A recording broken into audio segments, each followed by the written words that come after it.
মেফিন দুষ্টুমি করো না।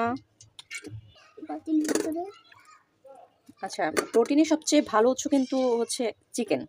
চিকেনে হাই প্রোটিন, মানে উচ্চমাত্রার প্রোটিন থাকে, যেটা শরীরের জন্য কিন্তু খুবই উপকারী। তবে আমরা কিন্তু অনেকে অনেক ধরনের মুরগি খেয়ে থাকি। কেউ দেশি মুরগি খায়, কেউ সোনালী মুরগি, কেউ আবার পোলট্রিটাও খায়। অনেকে আছে আবার মানে চিকেন চাইতে, মানে মুরগির মাংসের চাইতে মুরগির হাড় কিংবা হাড্ডি যেটা বলেন ওটা চিবিয়ে খেতে বেশি পছন্দ করি। বিশেষ করে আমরা মেয়েরা, মানে হাড্ডি মানেই তো হচ্ছে একটা আলাদা দুর্বলতা। মুরগির মাংস খাবো আর হাড় খাবো না, তা কি কখনো হয়?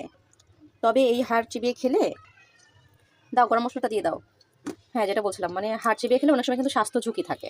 হ্যাঁ, বিশেষ করে পোলট্রি মুরগির হাড় চিবিয়ে খেলে বেশিরভাগ ক্যান্সারের ঝুঁকি কিন্তু থাকে।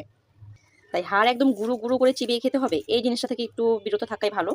যতটুকু খাওয়া যায় ততটুকু খাওয়া ভালো, কিন্তু অনেকে আছে একদম গুঁড়ো করে ভিতরের মোচা সহ একদম চিবিয়ে খেতে একদম পছন্দ করি।